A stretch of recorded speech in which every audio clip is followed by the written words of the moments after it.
बिस्मिल्लाहिर्रहमानिर्रहीम। अस्सलाम वालेकुम। सबसे पहले तो मैं एक दो क्वेश्चंस का जवाब देना चाहता हूँ। एक स्टूडेंट ने क्वेश्चन किया है कि ऊपर से टॉपिक जो है वो एक आ रहा होता है और बात हो रही होती है टाइप्स की।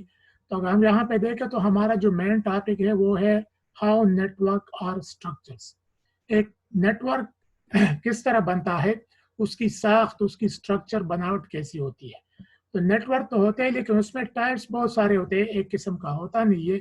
इसलिए उस टाइप के लिहाज से हम टॉपिक्स को डिस्कस करते हैं। यहाँ पर अगर हम देख ले तो हमारा मेन टॉपिक है कि नेटवर्क किस तरह बनता है, इसकी शेप कैसी होती है।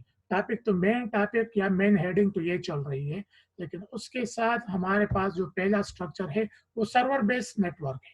सर्वर बेस्ड नेटवर्क ऐसा नेटवर्क जिसमें मेन कंप्यूटर सर्वर होता है, सेंट्रलाइज्ड कंप्यूटर सर्वर होता है और उसके साथ फिर दूसरे कंप्यूटर अटैच होते हैं। फिर अगर हम दूसरे उस पे जाए, दूसरे टॉपिक्स पे जाए, तो दूसरे भी मेन टॉपिक हेडिंग वही है, लेकिन वो टाइप चेंज हो रही है। यहाँ पर फिर दूसरी किस्म का हमारे पास नेटवर्क स्ट्रक्चर वो है जिसको हम क्लाइंट और सर्वर नेटवर्क स्ट्रक्चर कहते हैं या क्लाइंट और सर्वर नेटवर्क टाइप कहते हैं। फिर अगर हम तीसरे उस पे चले तो यह डायग्राम है, तीसरे में चले तो फिर नेटवर्क स्ट्रक्चर वही है, लेकिन इसमें हमारे पास एक तीसरी टाइप आ रही है जिसको हम पेयर टू पेयर नेटवर्क कहते हैं। ठीक है, तो मेन हेडिंग तो वही रहेगा, लेकिन टाइप्स के लिहाज से, सब हेडिंग के लिहाज से जो टॉपिक है, जो सब हेडिंग है वो चेंज होगी अपनी डिटेल के लिहाज से। यहाँ पे अगर हम दूसरे देखें तो नेटवर्क टोपोलॉजी है। नेटवर्क टोपोलॉजीज में हमारे पास तीन चार किस्म के की टोपोलॉजी होती है। तो मेन हेडिंग तो वही रहेगा नेटवर्क टोपोलॉजी, लेकिन इसमें फिर जो पहली हमारे पास टोपोलॉजी होगी वो होगी बस टोपोलॉजी। मेन हेडिंग वही नेटवर्क टोपोलॉजीज, और जो टाइप हम इसमें पढ़ेंगे उसका नाम है जो है बस टोपोलॉजी। फिर दूसरी टोपोलॉजी हमारे पास है स्टार टोपोलॉजी। तो सब हेडिंग या टाइप हमारे पास स्टार टोपोलॉजी है और मेन हेडिंग वही चल रहा है नेटवर्क टोपोलॉजीज। इसी तरह रिंग टोपोलॉजी है, ठीक है, मैश टोपोलॉजी है। तो टोपोलॉजीज तो मेन हेडिंग तो वही है, लेकिन इसमें जो टाइप्स है वो अपने डिस्कशन के लिहाज से चेंज हो रही है, अपनी टाइप्स जो वो चेंज हो रही है। तो इसलिए मेन हेडिंग वही होगा। बाज मेन हेडिंग है उसमें इतनी डिटेल नहीं होती, वो एक ही उसका जो मेन टाइप एक होता है, मेन हेडिंग भी एक होता है, तो वो एक ही लेक्चर में या एक ही सारा उसमें खत्म हो जाता है। लेकिन बाज टॉपिक्स ऐसे होते हैं कि मेन हेडिंग तो वही एक रहेगा, लेकिन उसमें टाइप जो है या सब हेडिंग जो है वो ज्यादा होती है। तो मेन टाइप वही एक रहता है, लेकिन उसकी जो टाइप्स है, जो सब हेडिंग्स है, वो अपनी डिस्कशन के लिहाज से चेंज होगी। यहाँ पर अगर हम देख ले मीडिया की बात हो रही है, तो मीडिया में हमारे पास जो मेन हेडिंग है वो 2 है, वायर और वायरलेस। पर वायर में हमारे पास टाइप्स जो है वो है ट्विस्टेड पेयर, ठीक है, ट्विस्टेड पेयर है, वायरलेस मेन हेडिंग और इसमें ट्विस्टेड पेयर। अगर दूसरा हम देखें वही वायर बेस्ड मीडिया और इसमें कोई एक्सेल। अगर हम तीसरे टाइप को देखें तो वही वायर बेस और इसमें हमारे पास फाइबर ऑप्टिक। तो मेन हेडिंग तो वही है, लेकिन जो सब टाइप्स है, जो सब हेडिंग है, उसकी डिटेल चेंज हो रही है। दूसरी बात कि नया क्लास शुरू करने से पहले, नया लेक्चर शुरू करने से पहले इसके पिछले की वो समरी ज़रा रिपीट क्या करें। एक तो ये बात है कि हम समरी रिपीट करें तो ये तो है कि वीडियो बहुत बड़ी बन जाएगी, उसको फिर अपलोड करना भी फिर मुश्किल होता है, उसको टाइम भी लेता है, ठीक है। और हो सकता है कि जो ग्रुप में हम कहते हैं गैर ज़रूरी अपलोडिंग ज़्यादा करें, तो हो सकता है वो ग्रुप में हमारे लिए भी फिर मज़ीद लेक्चर अपलोड ना हो सके, उसकी स्पेस कम हो जाने की वजह से। इसलिए आप ये करें कि चूंकि हमारी जो वीडियोज़ होती है वो इस ग्रुप में पड़ी होती है, स्टोर होती है, तो आप पिछले लेक्चर को उसमें देखा करें, बार बार उसको रिपीट करें। और उसके साथ अच्छा है कि आपके साथ बुक भी हो, ठीक है। बुक लेक्चर देने से पहले जो टॉपिक है उसको एक बार पढ़ ले, फिर लेक्चर एक दो बार देख ले, तो उससे आपका कंसेप्ट क्लियर हो जाएगा। लेक्चर देखने के बाद दोबारा टॉपिक देखें, तो फिर आप जब दोबारा टॉपिक देखेंगे तो आप बहुत हद तक फिर उसको समझ सकेंगे। और ये भी अच्छा है कि आज के लेक्चर शुरू कर रहे हैं तो आज का लेक्चर देखने से पहले कल वाला लेक्चर जरा रिवाइज कर ले, या अगर पुराने लेक्चर आप देख रहे हो तो उसकी जरा पॉइंट्स, मेन पॉइंट्स लिया करें। तो नया लेक्चर देखने से पहले वो पुराने जो पॉइंट्स है उसको एक बार रिव्यू कर ले कि पुराने लेक्चर में मेन पॉइंट्स, मेन बातें ये थी, मेन हेडिंग ये या मेन डिस्कशन ये थी। तो जब आप लेक्चर सुनते हो तो लेक्चर के साथ साथ उसकी मेन जो टॉपिक्स है उसको नोट भी क्या करें, ठीक है, मेन जो पॉइंट्स होते हैं उसको नोट भी क्या करें। और उसके साथ साथ फिर जब बुक स्टडी करेंगे तो आपको बहुत ज्यादा समझ इस चीज की आएगी। आज का टॉपिक शुरू करते हैं। इससे पहले हमने पढ़ा वायर बेस्ड मीडिया, और अब पढ़ते हैं वायरलेस बेस्ड, यानी वो नेटवर्क जिसमें डिवाइस को कनेक्ट करने के लिए सिग्नल का यूज हुआ है, उसमें केबल्स का यूज नहीं हुआ। केबल्स के लिए तो वायरलेस है, वायर मीडिया है, और सिग्नल्स को कनेक्ट करने के लिए फिर हमारे पास वायरलेस मीडिया है। इसकी जरा डिफिनेशन पढ़ते हैं कि वायरलेस मीडिया है क्या, data transmitted through the air. Wireless के थ्रू, वायरलेस डिवाइसेस के थ्रू हम सिग्नल को, या वायरलेस डिवाइस जो होती है वो अपनी सिग्नल्स को एयर में क्या करते हैं, ट्रांसमिट करते हैं, ब्रॉडकास्ट करते हैं, एयर में उसको छोड़ते हैं। और इस एयर को हम ईथर भी कहते हैं, ईथर, ठीक है। तो ईथर में या एयर में जो डिवाइस अपना डेटा ट्रांसमिट करना चाहता है सिग्नल की फॉर्म में, तो वो उस सिग्नल को एयर में ब्रॉडकास्ट कर देता है। यहाँ पे अगर इस डायग्राम में देख लूं, फॉर एग्जांपल ये वाला डिवाइस है, ये अपना डेटा सेंड करना चाहता है, तो ये अपने सिग्नल को इस एयर में क्या करेगा, छोड़ देगा, ब्रॉडकास्ट कर देगा। तो फिर जो डिवाइस इसको मिलेगा वो उसको कैच करेगा। फॉर एग्जांपल ये वाला है, ये वाला है, तो उस सिग्नल को कैच करेगा। तो इस डिवाइस में दोनों एंटीनास लगी होती है, सेंडर भी होता है, रिसीवर भी होता है। सेंडर जब ये डेटा सेंड करना चाहेगा, और रिसीवर ये कि दूसरे डिवाइस से ये डेटा को जब रिसीव करेगा। लेकिन फिर हमारा सिग्नल के लिहाज से हमारे पास दो किस्म की होती है। जो लोकल एरिया नेटवर्क है, अगर वो सिग्नल को यूज करना चाहे, केबल के बजाय सिग्नल को यूज करना चाहे, तो कौन से सिग्नल को यूज करेगा। हमारे पास सिग्नल जो है दो किस्म के हैं, एक को कहते हैं रेडियो वेव, दूसरे को कहते हैं माइक्रोवेव।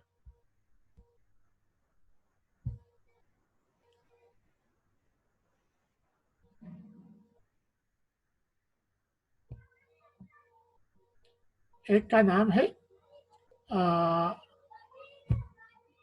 एक का नाम है रेडियो वेव और दूसरा का नाम है माइक्रोवेव। फॉर एग्जांपल अगर हम देख ले तो ये वाला जो है, ये वाला दो किस्म के सिग्नल है, एक ये है और दूसरा ये है। एक को कहते हैं रेडियो वेव और दूसरे को कहते हैं माइक्रोवेव। दोनों की जरा थोड़ी बहुत डिटेल पढ़ेंगे। तो जिस तरह हमने केबल में स्टडी किया था कि जो केबल बेस्ड मीडिया है उसमें हमारे पास ट्विस्टेड पेयर है, उसमें हमारे पास कोएक्सियल है, उसमें हमारे पास फाइबर ऑप्टिक है, ठीक है। तो इसी तरह वायरलेस में कितनी है हमारे पास, टाइप्स कितनी है, इसको यूज करके हम नेटवर्क का यूज करते हैं, नेटवर्क बनाते हैं या कंप्यूटर्स को कनेक्ट करते हैं। तो उसमें जो हमारे पास एक है रेडियो वेव। रेडियो की वेव क्या होती है, ये शॉर्ट डिस्टेंस के लिए होती है, इसकी फ्रिक्वेंसी माइक्रोवेव के मुकाबले में कम होती है।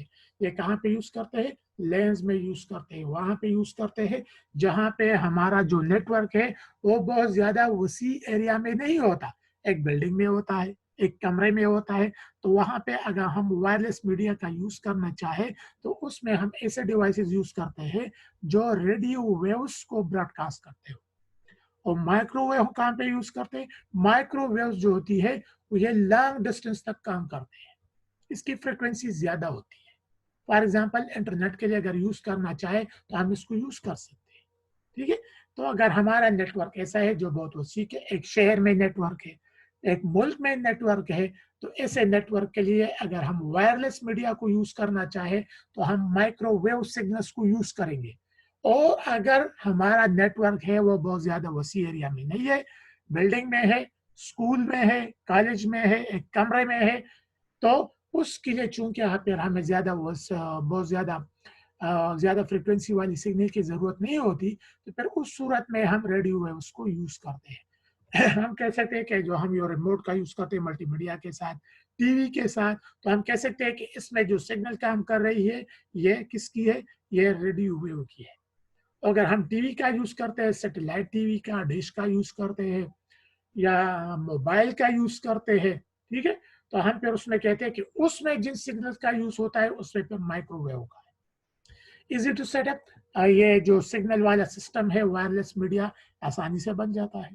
डिफ़िकल्ट टू सिक्योर, देखिए इसका एक ड्रॉबैक ये है कि इसमें डेटा इतना सिक्योर नहीं होता। क्योंकि यहाँ पे एग्ज़ाम्पल है, अगर ये वाला डिवाइस जो है, ये अपने सिग्नल को ब्रॉडकास्ट करता है एयर में, तो इसकी जो सिग्नल्स है, वो तो एयर में जा रही है, ठीक है?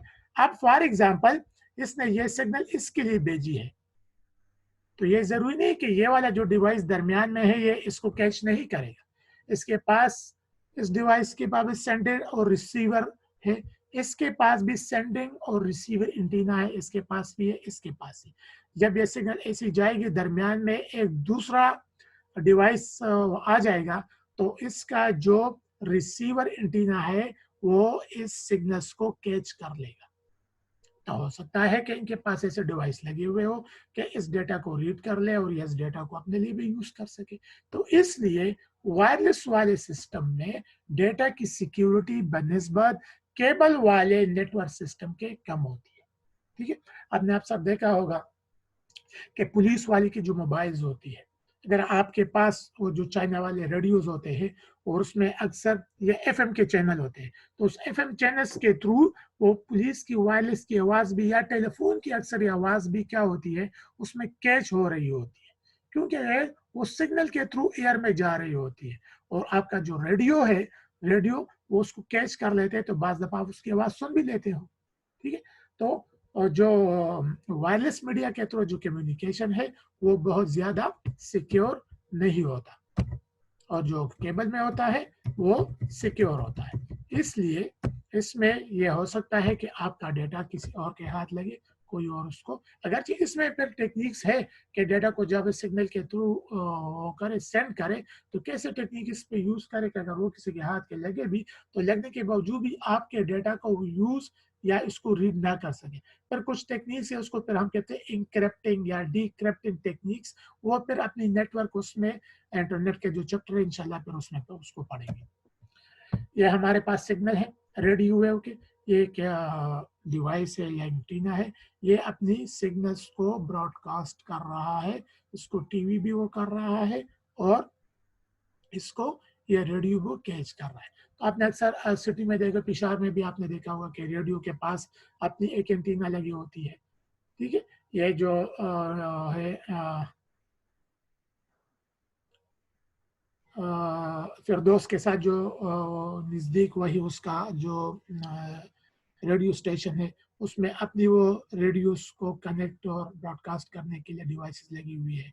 यहाँ पे जो रेडियो पाकिस्तान में रिंग रोड के साथ जो इनका एरिया है, बिल्डिंग है, उसमें अपनी लगी हुई है।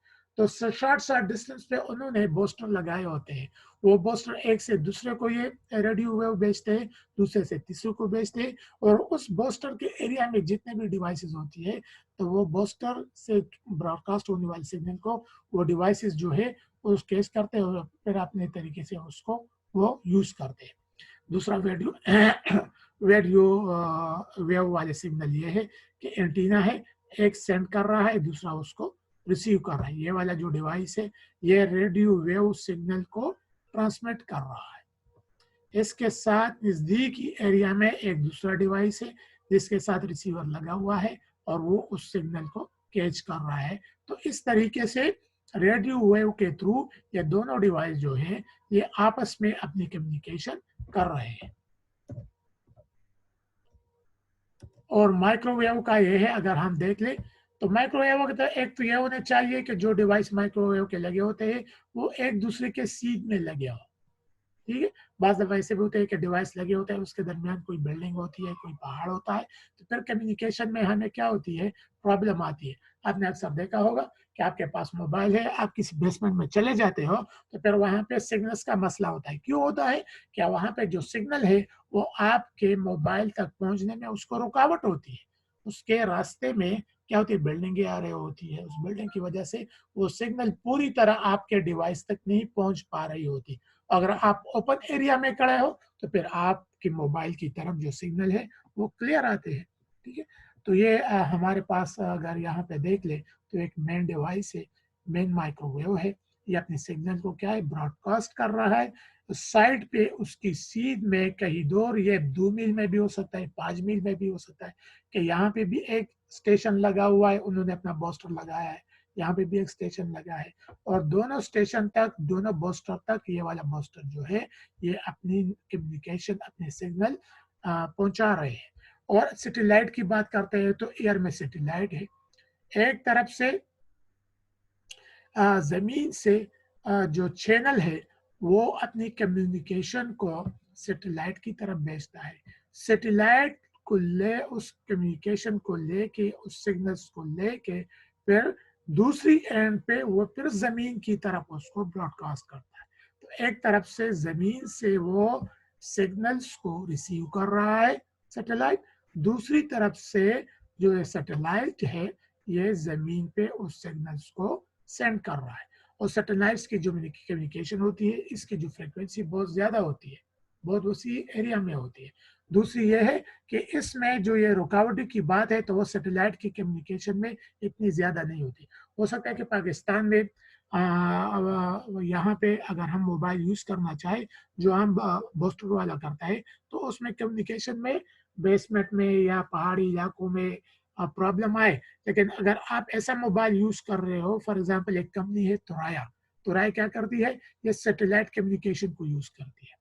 अगर आप ऐसी सर्विसेज यूज कर रहे हो जो सैटेलाइट की है तो आप कहीं पर भी चले जाओ, पहाड़ में दूर चले जाओ, एक बूस्टर की एरिया से आप बाहर चले जाओ, फिर भी आपकी कम्युनिकेशन क्या होगी, वो डिस्टर्ब नहीं होगी, वो कटेगी नहीं। फॉर एग्जाम्पल अफगानिस्तान के पहाड़ों में कहीं दूर जहाँ पे बिजली भी नहीं है, जहाँ पे ये मोबाइल का बूस्टर भी नहीं है, अगर कोई बंदा सैटेलाइट वाले मोबाइल को यूज कर रहा है तो अफगानिस्तान के पहाड़ों पर भी वो क्या होगा, वो उस आवाज को आसानी से सुन सकेगा, क्योंकि उसको जो सिग्नल पहुंच रही है वो सैटेलाइट से पहुंच रही है।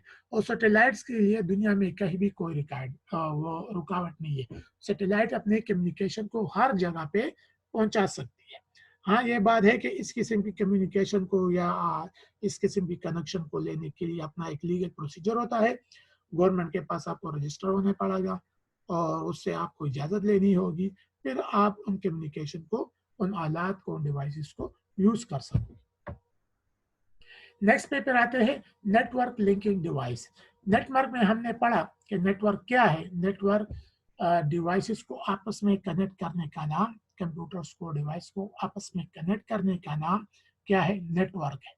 जब हम कनेक्टिविटी करते हैं तो नेटवर्क के लिए हमारे पास क्या जरूरी है, नेटवर्क को बनाने के लिए हार्डवेयर हो, सॉफ्टवेयर हो, मीडिया हो, या लिंक की मीडिया जो हमने वायरलेस की बात की, जो हमने केबल्स मीडिया की बात की, और इसके अलावा इन केबल्स को और इन सिग्नल्स को कनेक्ट करने के लिए कनेक्टिंग डिवाइस की भी जरूरत होगी। तो उस कनेक्टिंग डिवाइस की अब हम बात करते हैं, उसको हम कहते हैं नेटवर्क लिंकिंग डिवाइस। वो डिवाइस जो नेटवर्क को आपस में कनेक्ट करता है, जो नेटवर्क के सिग्नल्स को या नेटवर्क के केबल्स को आपस में कनेक्ट करता है। यहाँ पे अगर हम देख ले तो हमारे पास यहाँ पे एक डिवाइस है ये वाला, यहाँ पर अगर हम इसको देखें तो आज इसको हम कह सकते हैं नेटवर्क लिंकिंग डिवाइस। यहाँ पे अगर देख ले तो इस कंप्यूटर से एक केबल आया हुआ है, इसमें कनेक्ट हो गया। इस डिवाइस से जो कि प्रिंटर है, केबल आया हुआ है तो यहाँ पे कनेक्टेड है। इससे देखो केबल आया हुआ है, कनेक्टेड है, इससे केबल आया हुआ है, यहाँ पे कनेक्टेड है। तो मतलब ये कि 1 2 3 4 इन चारों डिवाइस को ये आपस में कनेक्ट कर रहा है। कौन, ये वाला डिवाइस, कंप्यूटर है, प्रिंटर है या और किस्म का डिवाइस है, इन चारों को ये आपस में कनेक्ट कर रहा है, इसको हम लिंकिंग डिवाइस कहते हैं। इसके अलावा ये डिवाइस में केबल को कनेक्ट करने के अलावा ये सहूलत भी है कि ये सिग्नल के थ्रू भी इसको कनेक्ट किया जा सकता है। ये इसके साथ एंटीना लगी हुई है। एंटीना का मतलब ये है कि ये सिग्नल को कैच भी कर रहा है और एक एंटीना इस सिग्नल को सेंड कर रहा है और एक रिसीव कर रहा है। फॉर एग्जांपल ये वाला लैपटॉप, चलिए इसको कह दे कि ये लैपटॉप है और ये सिग्नल के थ्रू, केबल के नहीं बल्कि सिग्नल के थ्रू काम कर रहा है, तो इसके सिग्नल इस डिवाइस में आ रहा है। तो इस नेटवर्क पर सिग्नल की मदद से ये भी कनेक्ट हो रहा है। ये और तो केबल पे कनेक्ट हो रहा है, ये सिग्नल के थ्रू, सिग्नल मीडिया के थ्रू कनेक्ट हो रहा है। ये मोबाइल भी इस सिग्नल के थ्रू इस नेटवर्क पे कनेक्ट हो रहा है। तो ये लिंकिंग डिवाइस जो है, इसने दोनों को, किसी को केबल के थ्रू कनेक्ट किया हुआ है इस नेटवर्क पे और किसी को सिग्नल के थ्रू इस नेटवर्क पे कनेक्ट किया हुआ है। तो ऐसे कनेक्टिंग डिवाइस को हम कहते हैं network linking device. Connect node in the network, ये लिंकिंग डिवाइस है, इसका काम क्या है कि ये नोड को नेटवर्क पे कनेक्ट करता है। तो ये भी नोड है, जिस तरह मैंने आपको बताया कि नेटवर्क पर कोई भी डिवाइस कनेक्ट हो उसको हम नोड कहते हैं, उसको हम नोड भी कहते हैं। ठीक है, ये भी नोड है, ये भी नोड है। ठीक है, इन सारों नोड को, ये भी नोड है, ये भी नोड है, इन सारों को ये कनेक्ट कर रहा है। कौन आपस में कनेक्ट कर रहा है? ये लिंकिंग डिवाइस। फिर cable runs from node to device. ठीक है, अब कनेक्ट करने का सोर्स क्या है, कनेक्ट करने का जरिया क्या है? तो जिस तरह मैंने आपको बताया कि कनेक्टिविटी को, डिवाइस के साथ कनेक्टिविटी का हमारे पास दो जराए हैं, दो हम चीजों को यूज करते हैं, या तो सिग्नल को यूज करते हैं और या केबल को यूज करते हैं। ठीक है, तो फिलहाल यहाँ पे केबल की बात हो रही है। Cable runs from node to device. देखो ये नोड है, इससे केबल जा रहा है, डिवाइस के साथ कनेक्ट हो रहा है, कनेक्टिंग डिवाइस के साथ। ये भी नोड है, इसके साथ देखो ये केबल जाके इस नोड में कनेक्ट हो रहा है। ठीक है, और इसके अलावा सिग्नल, यहाँ पे चूंकि मैंने वो पॉइंट नहीं दिया हुआ, लेकिन केबल के अलावा सिग्नल भी यहाँ पे कनेक्ट हो सकता है, जिस तरह इसमें कनेक्ट हो रहा है। फिर यहाँ पे है नेटवर्क। नेटवर्क देखें तो डिवाइस के लिहाज से जब एक से ज्यादा डिवाइसेस को आपस में हम कनेक्ट करते हैं तो हम कहते हैं कि ये नेटवर्क है। फॉर एग्जांपल दो डिवाइस को, दो कंप्यूटर्स को, दो मोबाइल्स को, मोबाइल लैपटॉप या कंप्यूटर को, या लैपटॉप टू लैपटॉप को, या डेस्कटॉप टू डेस्कटॉप कंप्यूटर को आपस में कनेक्ट करते हैं तो हम कहते हैं ये एक नेटवर्क है। ठीक है, अब जरा डिपेंड करता है कि जो डिवाइस कनेक्टेड है वो दो है या दो से ज्यादा है। अगर हमारे पास दो डिवाइसेस आपस में कनेक्ट हो रहे हैं, लैपटॉप टू लैपटॉप कनेक्ट हो रहा है, ठीक है, या डेस्कटॉप टू डेस्कटॉप कनेक्ट हो रहा है, या डेस्कटॉप कंप्यूटर लैपटॉप के साथ कनेक्ट हो रहा है, तो फिर उस सूरत में हमें लिंकिंग डिवाइस की जरूरत नहीं है दो डिवाइसेस को कनेक्ट करने की। हम डायरेक्टली एक केबल जो है लेके इस दूसरे के साथ कनेक्ट कर देते हैं। तो इस किस्म के केबल को फिर हम कहते हैं ये वाला क्रॉस ओवर। इस किस्म के केबल को फिर हम कहते हैं क्या? क्रॉस ओवर केबल कहते हैं। ठीक है, तो जब दो डिवाइसेस को आपस में कनेक्ट करते हैं तो फिर हमें उसमें लिंकिंग डिवाइस की जरूरत नहीं होगी, सिंपल एक नेटवर्क केबल की जरूरत होगी। इसके एनआईसी कार्ड में, नेटवर्क कार्ड में हम केबल को कनेक्ट करते हैं और इस कंप्यूटर के या लैपटॉप के नेटवर्क कार्ड में केबल को कनेक्ट करते हैं। और इसी तरीके से ये दो जो डिवाइसेस है, ये जो दो कंप्यूटर है, ये आपस में कनेक्ट हो जाते हैं। लेकिन अगर सूरत हाल ऐसी है कि हमें दो से ज्यादा कंप्यूटर्स को, लैपटॉप्स को आपस में कनेक्ट करने की जरूरत है, तो फिर हमें उस सूरत में लिंकिंग डिवाइस की जरूरत होगी। जिस तरह यहाँ पे एक डिवाइस ये है, ये है, ये है, ये है और ये है, बहुत सारे, यानी दो से ज्यादा है, दो से ज्यादा है तो फिर हमें लिंकिंग डिवाइस की जरूरत है। लेकिन अगर सूरत हाल ऐसे है कि दो डिवाइस को, यानी दो से ज्यादा के, हमें तीसरे डिवाइस को कनेक्ट करने की जरूरत नहीं है, तो फिर उस सूरत में हमें लिंकिंग डिवाइस की जरूरत नहीं होगी। अगर दो से ज्यादा डिवाइस को कनेक्ट करने की जरूरत है तो फिर हमें लिंकिंग डिवाइस की जरूरत होगी। और अब हम आगे पढ़ेंगे कि हमारे पास लिंकिंग डिवाइसेस कौन कौन सी मौजूद है।